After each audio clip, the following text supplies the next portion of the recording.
Donasi dakwah Yufid. Yuk berikan amal jariah terbaik Anda untuk dakwah dan pendidikan Islam.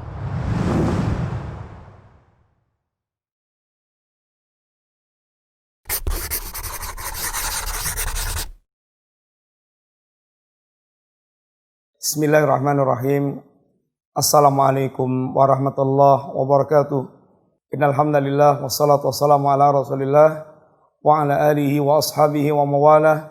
Wala haula wala quwata illa billah, amma ba'du. Para pemirsa, insyaallah kita melanjutkan kembali pembahasan kitab Lum'atul I'tiqad. Berkata Imam Ibnu Qudamah dalam pembahasan beliau, waqad umirna bil iqtifai li atharihim wal ihtidai bimanarihim. Sungguh kita telah diperintahkan oleh Allah Subhanahu diperintahkan agar berjalan di atas athar, meniti jejak, dan berjalan di atas sinar cahaya. Itu cahaya sunnah. Dan kita diperingatkan dari al-muhdatsat. Wa hadzarana al-muhdatsat. Dan Nabi memperingatkan kita dari berbagai macam bid'ah-bid'ah. Wa ukhbirna anna minadh dhalalat. Dan dihabarkan kepada kita bahwa berbagai macam bid'ah itu termasuk kesesatan. Faqala Nabi sallallahu alaihi wasallam, "Alaikum bisunnati wa sunnatil khulafai rasyidin al-mahdiyyin min ba'di. Addu 'alaiha binawajid wa iyyakum wa muhdatsatil umur fa inna kulla muhdatsatin bid'ah wa kulla bid'atin dhalalah." Targhib, anjuran dan motivasi untuk senantiasa kita di atas sunnah. Itu berjalan di atas jalannya Nabi dan para sahabat radhiyallahu anhum jami'an, agar senantiasa melazimi shiratal mustaqim, jalan yang lurus, dan menjauhi bid'ah-bid'ah. Agama ini telah disempurnakan oleh Allah Subhanahu wa taala, sehingga Allah mencukupkan kita dengan agama tersebut. Barang siapa yang dia tidak mencukupkan dengan agama ini, maka berarti dia menganggap bahwa Allah belum menyempurnakan agama tersebut. Allah Subhanahu wa taala memerintah setelah menunjukkan kepada kita jalan yang lurus. Wa anna hadza siratal mustaqiman fattabi'uhu. Setelah Allah menunjukkan kepada kita jalan yang lurus, Allah perintahkan kita untuk mengikuti jalan tersebut. Dan kemudian bukan sekedar Allah memerintahkan mengikuti jalan tersebut, tapi memberikan warning, peringatan, wala tattabi'us subul. Jangan kalian ikuti jalan-jalan. As-subul, kata Imam Mujahid, asyubuhat wal bid'ah. Berbagai macam syubhat dan bid'ah. Karena Islam telah mencukupi kita semua yang menjadi kebutuhan kita. Rasulullah sallallahu alaihi wasallam memperingatkan kita,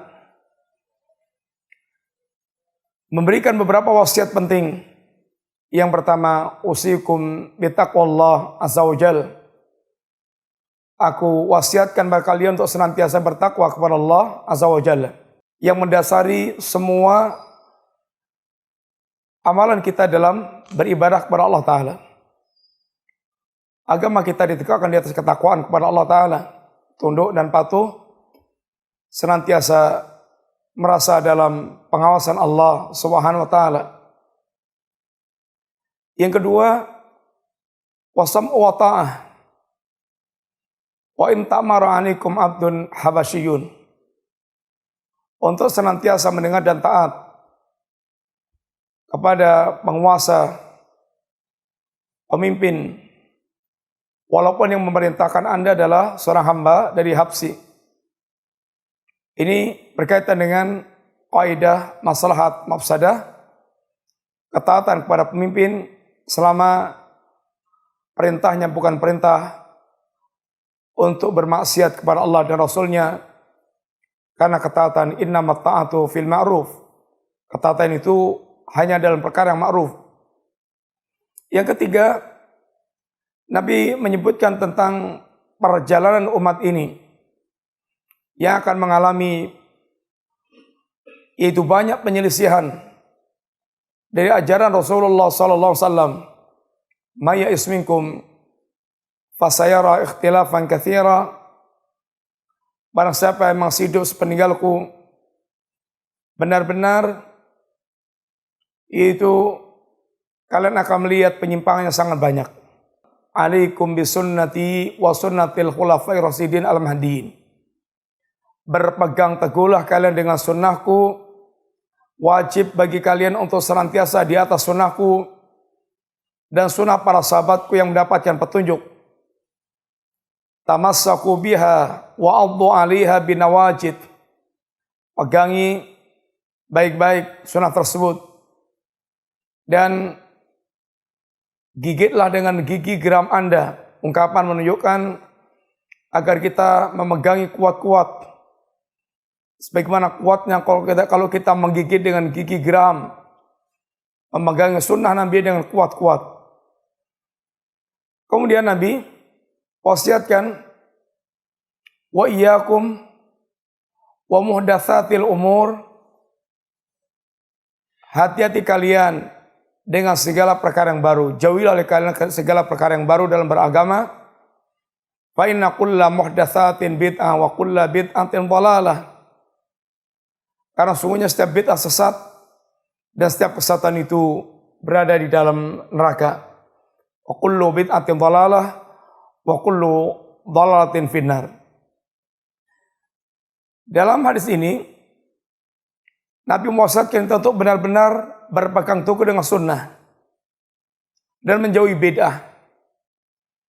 Bid'ah adalah segala perkara yang diadakan yang tidak pernah ada dalilnya.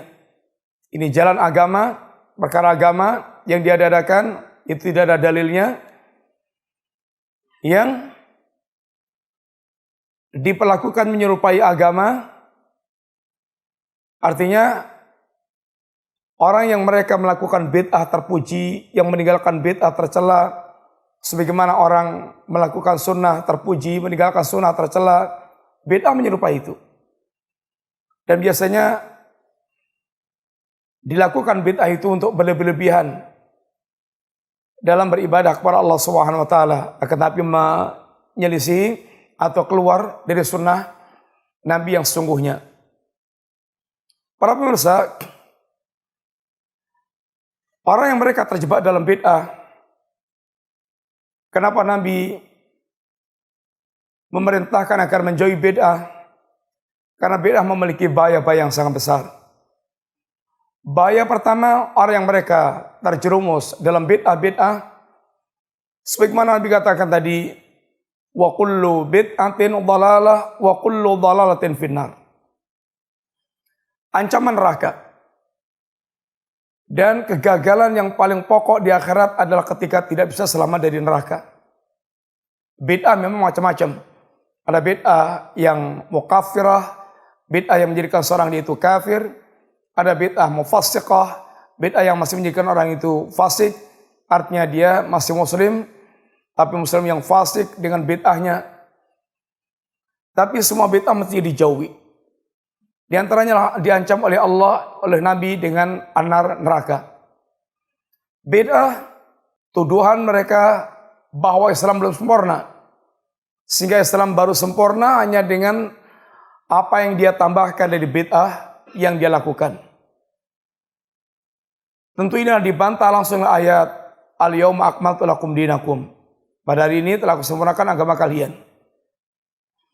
Bid'ah demikian juga menuduh bahwa Nabi itu adalah mengkhianat. Karena Allah telah perintahkan menyampaikan amanah dan Nabi telah amanah, Islam telah sempurna dan telah Nabi sampaikan semuanya. Ini ada orang mereka melakukan bid'ah kemudian dia tambahkan dalam agama. berarti menuduh Nabi adalah pengkhianat. Islam telah sempurna, tapi belum disampaikan semuanya oleh Nabi, sehingga ada kebaikan yang perlu dia tambahkan sehingga menjadi Islam nampak bagus dan sempurna. Susahnya al-bid'ah bertaubat, karena bagaimana mereka bertaubat sedangkan mereka meyakini apa yang dilakukan adalah kebaikan dan kebenaran. Sehingga bagaimana mereka akan bertaubat kalau mereka merasa di atas al-haq. Oleh karena itulah iblis, dikatakan para ulama, al-bid'atu ahabbu ila iblis minal maksiyah. Bid'ah itu lebih dicintai iblis dibandingkan dengan maksiat. Ini hadis wasiat untuk senantiasa kita berpegang teguh dengan sunnah dalam segala perkara. Sehingga bersemangatlah untuk mempelajari sunnah Nabi. Artinya sunnah itu Al-Quran, As-Sunnah, dan juga dengan pemahaman para sahabat Nabi radhiyallahu anhum jami'an. Karena Nabi mengatakan alaikum bisunnati, dan sunnah para sahabat yang mendapatkan petunjuk Allah Ta'ala, yang mereka terbimbing digelari Allah dengan gelar-gelar yang pasti recommended tentang para sahabat. Ulaika humus shadiqun, ulaika humul muflihun, ulaika humur rasidun, ulaika humul mu'minuna haqqan. Ini semuanya gelar-gelar yang menunjukkan tentang para sahabat yang benar-benar di atas al-haq, di atas kebenaran. Sehingga barang siapa yang dia ingin meniti agamanya dengan sebenar-benarnya, ikutilah jejak para sahabat Nabi radhiyallahu anhum jami'an. Semoga manfaat. Wassallallahu ala nabiyyina Muhammadin wa ala alihi wasallam. Assalamualaikum warahmatullahi wabarakatuh.